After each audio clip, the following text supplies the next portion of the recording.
Tanong, kapag may itinatayong bahay o gusali, masyado po ba tayong partikular sa pinakapundasyon? I mean, sa itsura nito, sa kapal nito, sa quality nito, sa lalim nito.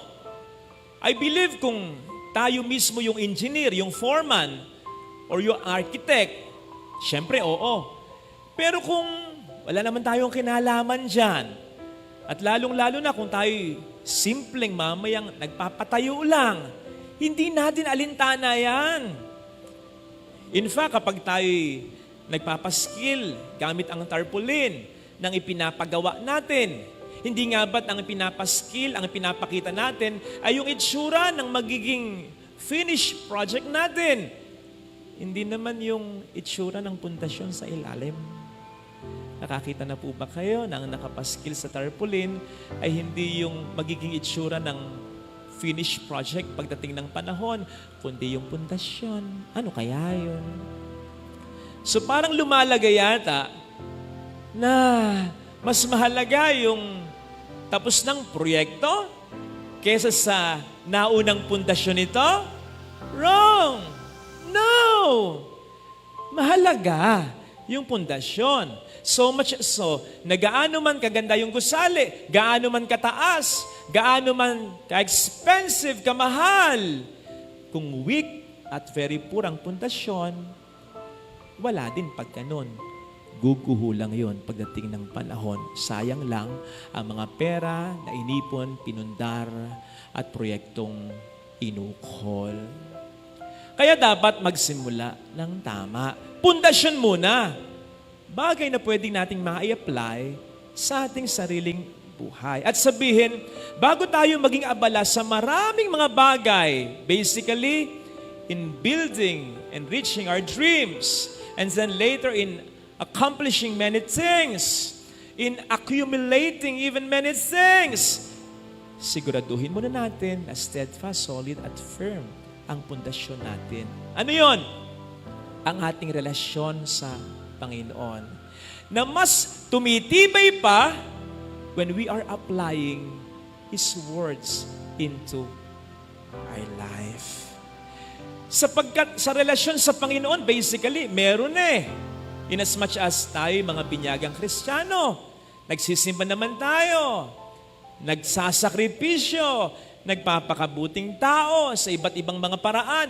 Pero kung hindi natin i-apply ang kanyang mga turo sa ating buhay, ang relasyon na yan ay hindi matibay. Sa papel lang, walang saysay, mabuhay.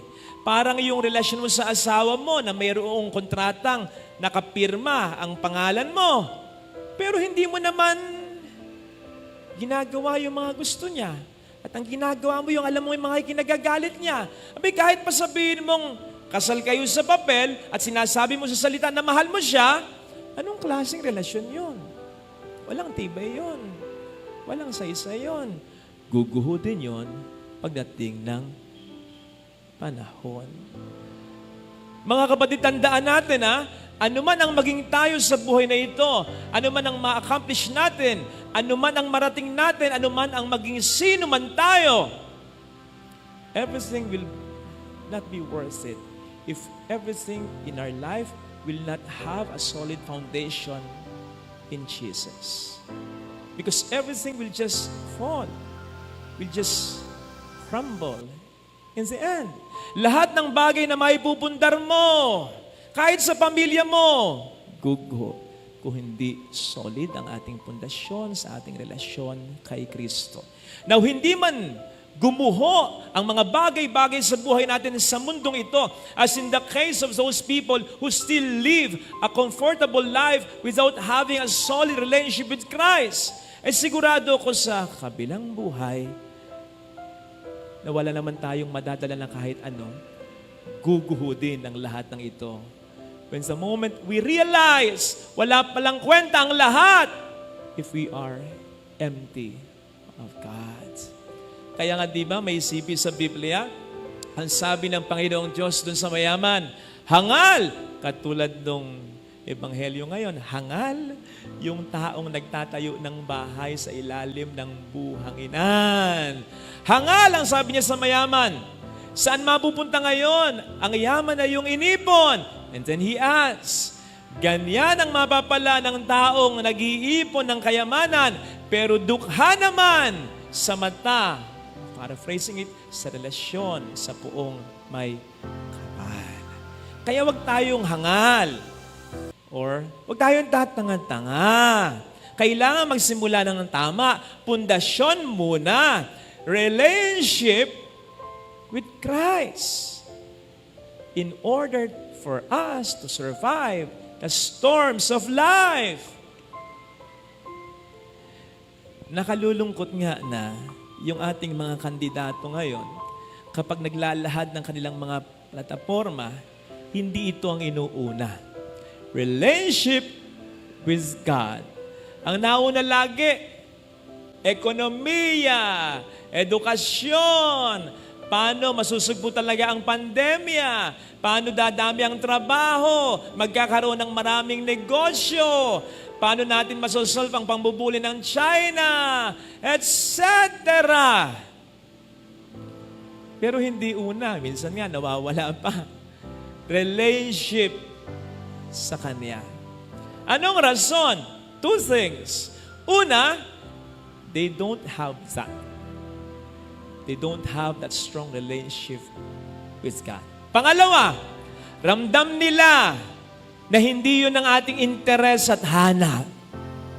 O sige nga, o isipin po ninyo, ano bang dating sa inyo kapag ang isang kandidato, ang laging sinasabi ay magpakabuti tayo, honesty, yung relasyon sa Diyos, mas lalo pa dapat na maging mabuti, maging mga mabubuting ama, ina, magulang, etc.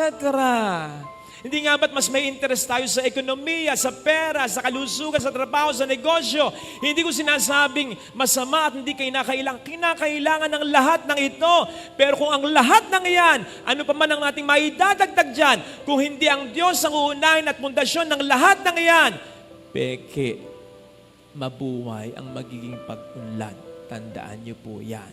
Ibig sabihin nun, pansamantala lamang yan, at kapag una lagi ay mga bagay na lalo pat kontra sa Diyos, tandaan po natin po pwede tayong umulad. Pero marami tayong mga mabubuti at mahalagang bagay na may papagpalit sa buhay na po pwede nating pagsisihan pagdating ng araw. Katulad yan halimbawa ng isang pagsisisi, halimbawa ng isang nag-ipon ng pera, pero in the process ay nasira naman ang kanyang pamilya.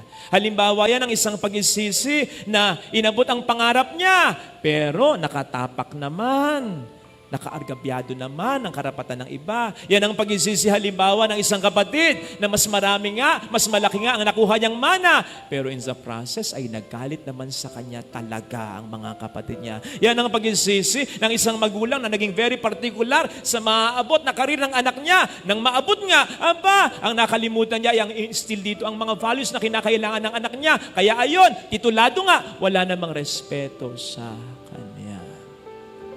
Ito yung mangyayari sa atin. Kung pwede tayong umunlad bilang bayan, in terms of wealth, pwede yan. Katulad ng ibang mga bansa diyan. Pero kung pwedeng yung pagiging mabuting tao, Pilipino at Kristiyano natin ay ating mapabayaan. Sige nga, totoo pa kaya 100% sa palagay ninyo ang Amerika doon sa nakalagay sa kanilang pera? In God we trust. I don't think so. Kasi nga kung minsan dyan, yung paglalagay lamang ng krusipiho sa park, pinagdedebatihan pa. Dapat daw maging sensitibo sa iba. Kanino ka dapat daw maging sensitibo? Sa mga hindi naniniwala sa Diyos. Ba't ka magiging sensitibo sa mga ugas na yan? Hatakin ka pa niyan sa impyerno. Pero ganyan ang Amerika.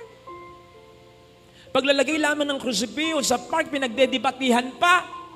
O sige, maunlad sila. Pero nakikita po ninyo, sa palagay ba ninyo, talagang matatag ang Amerika? Lalong-lalo na in terms of values nila. Ilan na ang mga mag-asawang naghiwalay sa kanila? Ilan na yung mga anak na pinalalaglag nila? At ilan sa kanila yung, di ba? Diyan lang naman madalas yung kaso nung pag nagka-problema, paano nangyari yun? Alalay values. Gusto ba nating mangyari yung ganun?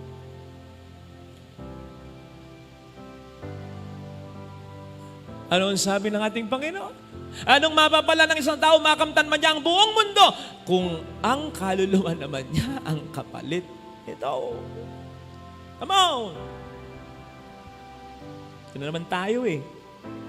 Lahat naman kayo dito nagsisilbi. Dadasal naman kayo. Sa pagpili ng kandidato, yung totoong makadiyos ang piliin mo. Magsimula sa basic, sa matibay. Diyos muna. Sinisigurado ko sa inyo. Unti-unti. Don't get me wrong. May mga kasalanan din ako. Pero sabihin mo sa akin, kasalanan ko, aminin ko sa iyo. Iba yung kasalanang pinaninindigan, ha? Iba yung kasalanang pinaninindigal dahil sa yabang, ha? Oh, I am preaching. Hindi ito sermon ko. Lalasasabi ko lang bigla. Palagay ko ito talaga gustong pasabi sa iyo ng Panginoon. Same thing with our life. Let me end with this. Kasi for us to battle the storms and to survive the storms of life, sabi ko nga minsan, God did not promise us a storm-free life, but a storm-proof life. Basta ang Panginoon at si Jesus is the foundation of our life. Pundasyon, not in a sense na simba ka lang, not in a sense na pray ka lang, not in a sense na praise to you, Lord Jesus Christ lang.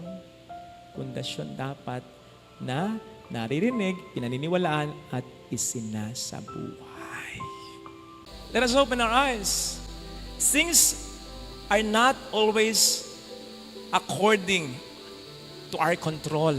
Things will not always turn out according to what we want. Kahit nag-iingat ka, kahit nagsisikap ka, may mangyayari pa rin aberya.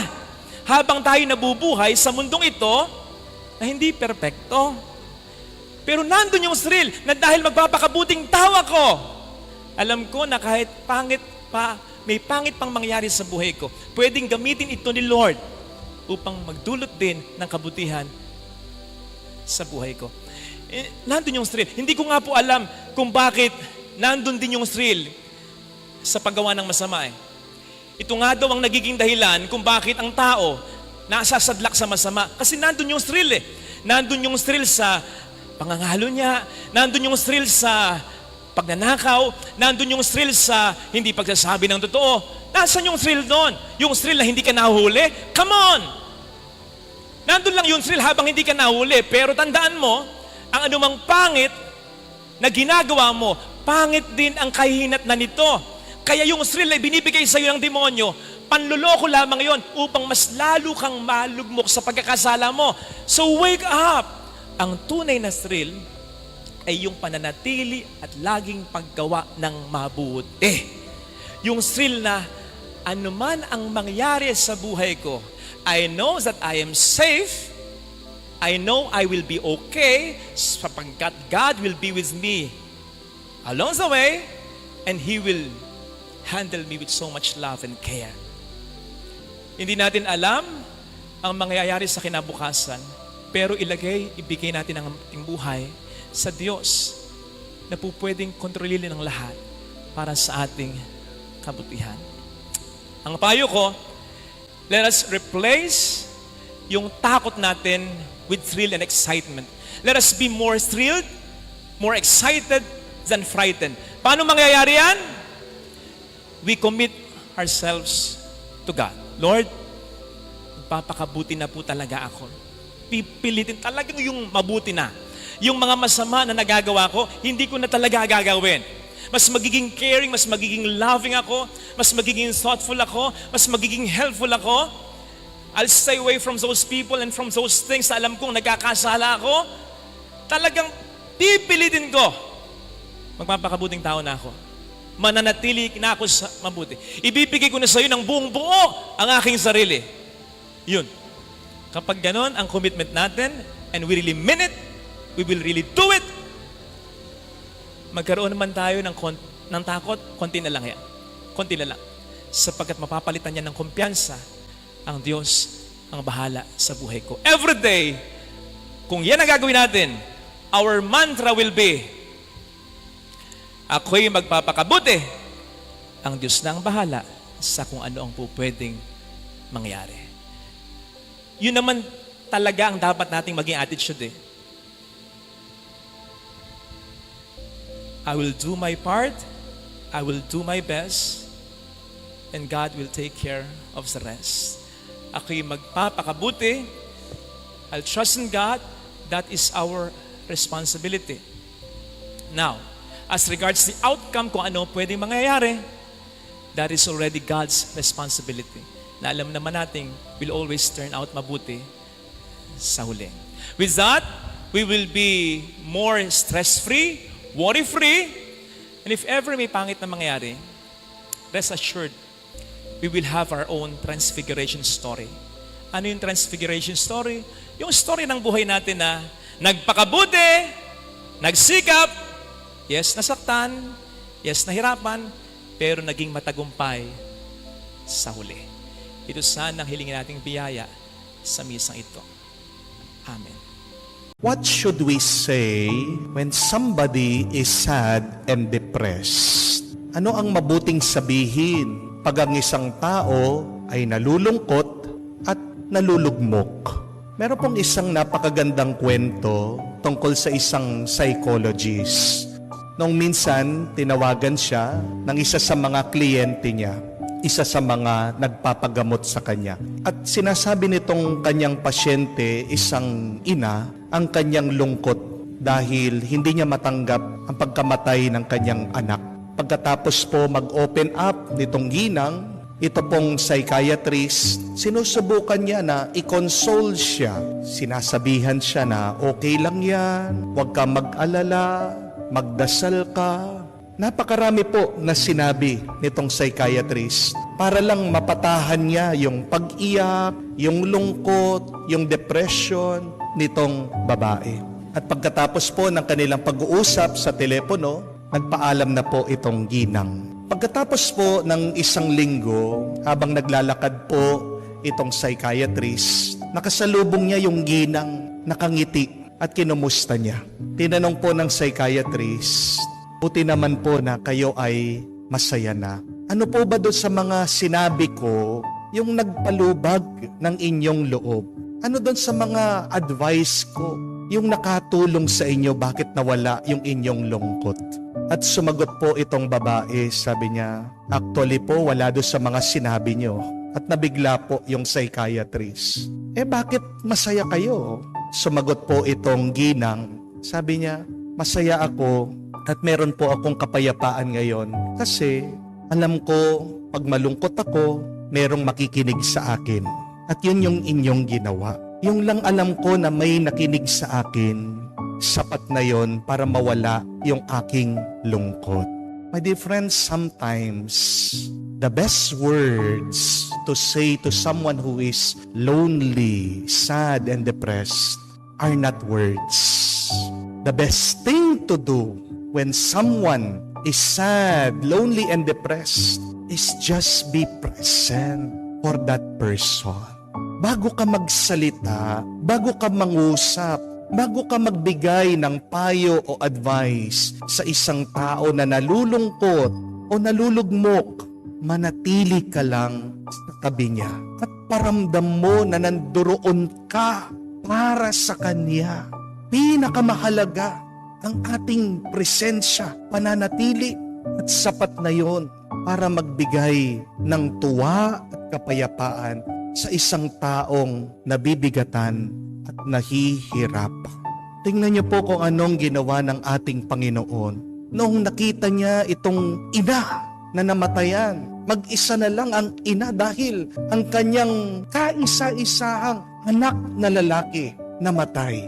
Naawa siya, nilapitan niya at nangusap siya. Nilapitan muna niya bago siya nagsalita. At nung nagsalita ang ating Panginoon, ano ang sinabi niya? Huwag kang umiyak. Bakit sinabi ni Jesus yun? Dahil bibigyan niya ng panibagong buhay ang kanyang anak. Nung hinawakan ni Jesus itong bangkay, bigla itong tumayo, nabuhay, at binalik siya sa kanyang ina. What is the best words that we can say to someone who is mourning, sad, and depressed? Say, do not weep, God is near. Do not cry, God is close. Do not worry, God is doing something. Yan yung pinakamagandang salita na pwede nating marinig. Tama na, huwag ka nang iiyak dahil nandyan ang Diyos. Hindi bingi ang Diyos sa iyong iyak. Hindi bulag ang Diyos sa iyong mga luha.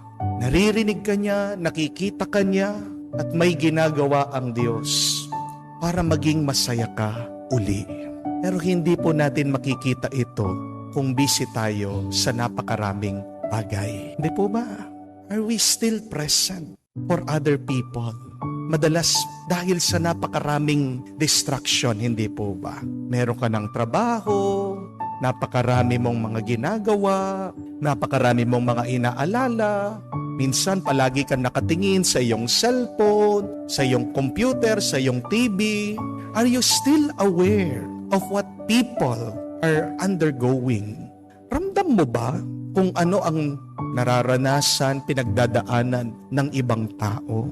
Kung hindi ka mulat, kung saan-saan ka nakatingin, hindi mo mararamdaman ang lungkot ng ibang tao. But that is the truth. Yan ang katotohanan.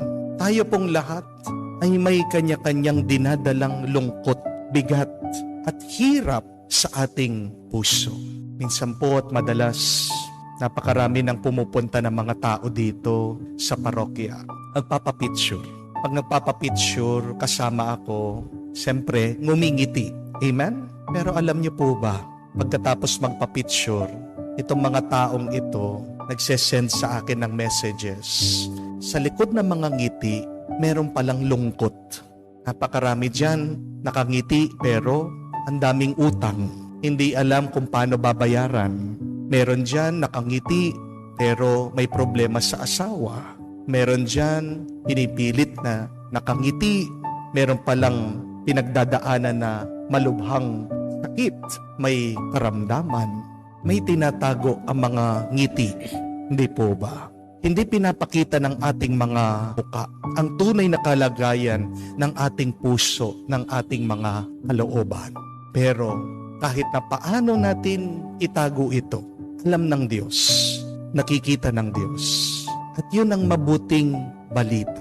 Kahit na hindi tayo magsalita, alam ng Diyos kung ano ang ating pinagdadaanan. Alam ni Jesus kung ano ang ating kailangan. Kaya nga, napakaganda ng kanyang mga salita.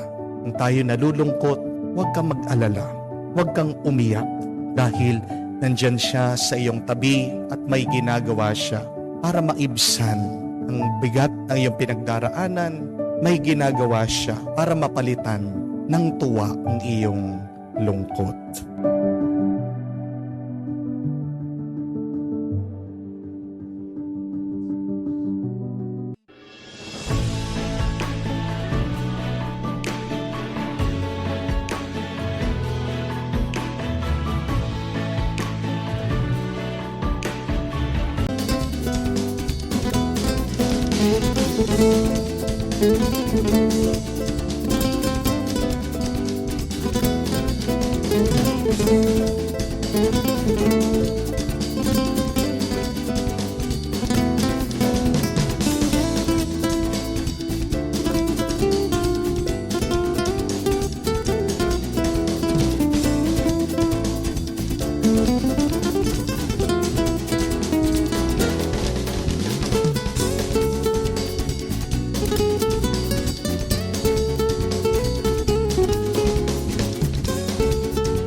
Meron pong isang kwento tungkol sa isang babae.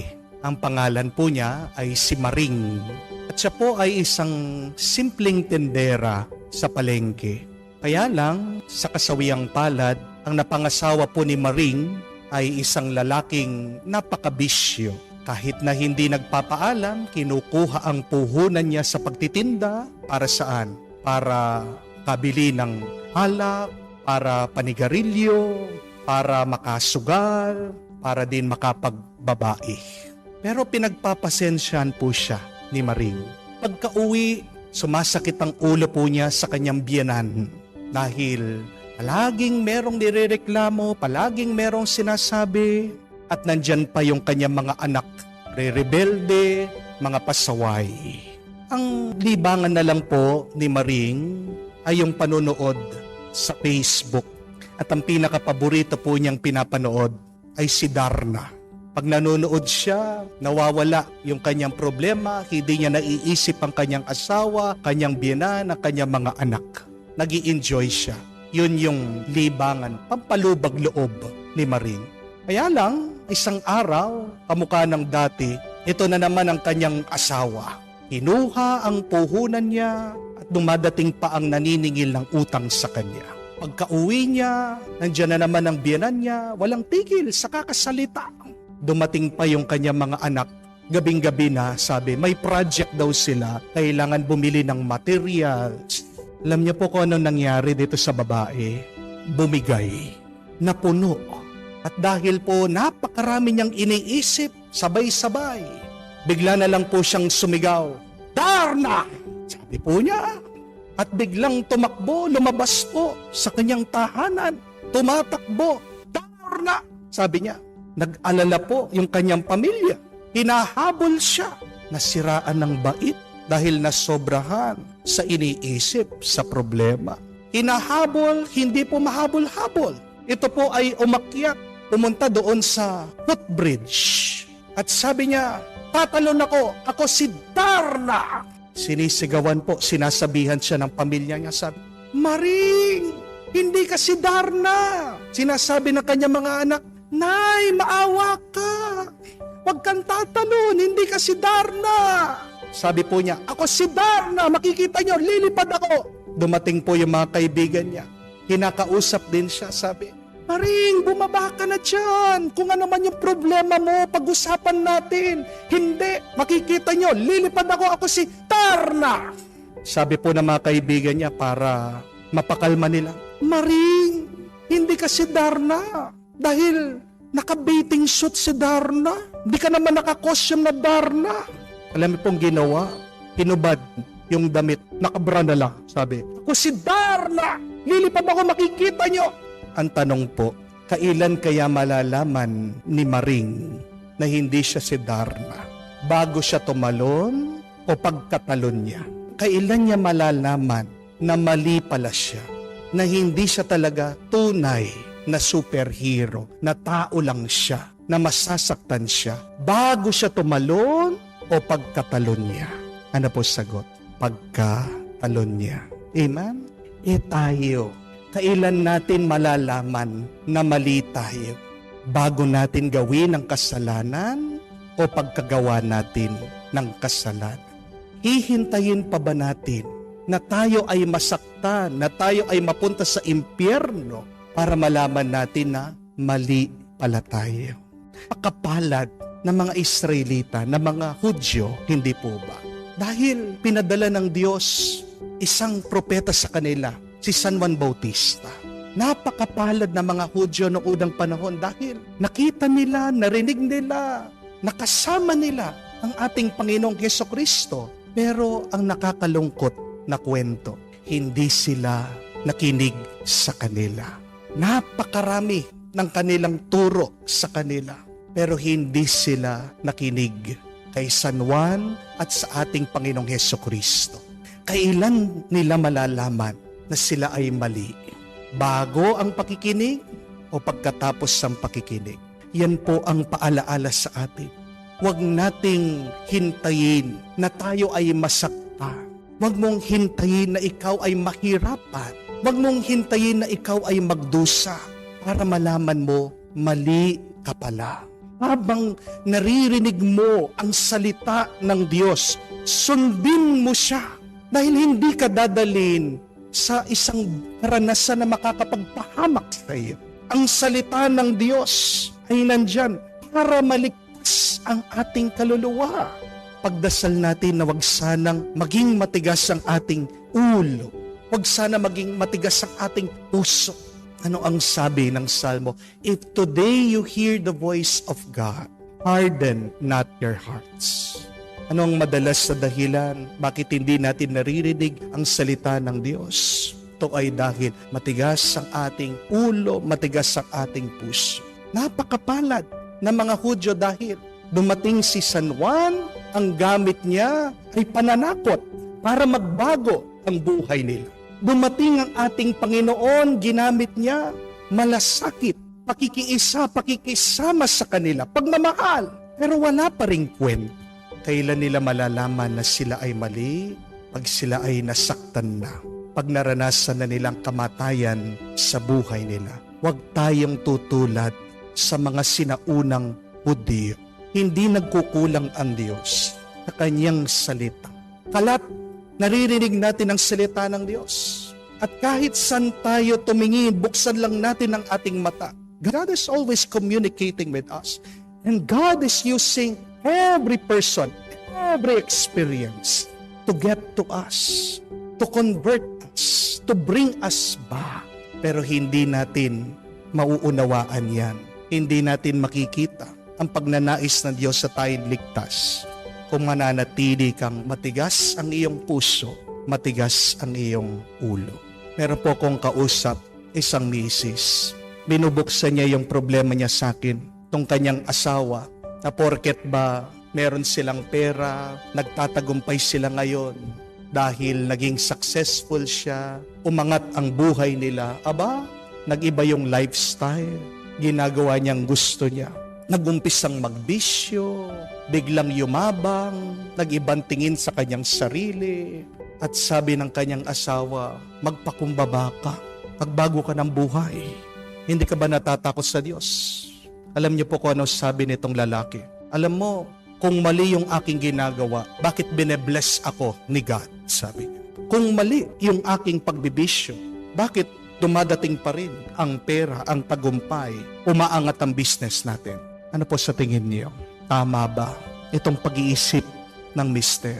Maaaring ngayon, he may see that God is blessing him.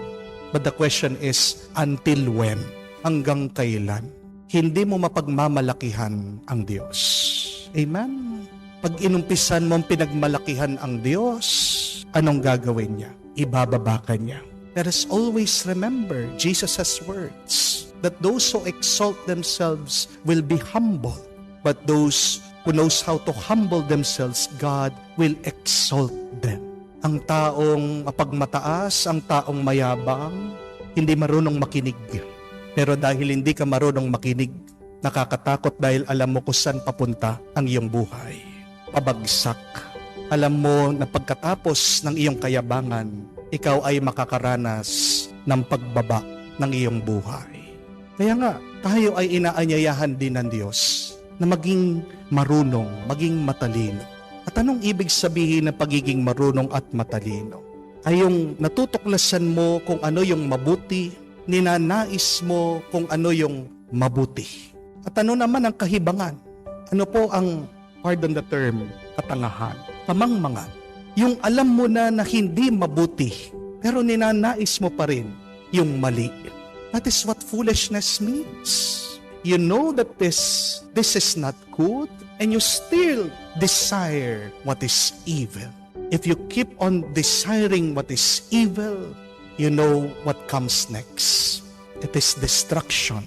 It is death. Kaya isang napakahalagang grasya na kailangan nating hilingin araw-araw, karunungan, katalinuhan, knowledge, and wisdom. Because you will never be lost if you are wise. And your soul will always go home to God if you're led by wisdom. Kailan mo malalaman na mali ka pala? Pag nasaktan ka na, pag nabigo ka na, naririnig mo ngayon ang salita ng Diyos. Makita mo sana ang halaga nito. Sundin mo dahil ito ang dahan ng iyong kaligtasan at kapayapaan.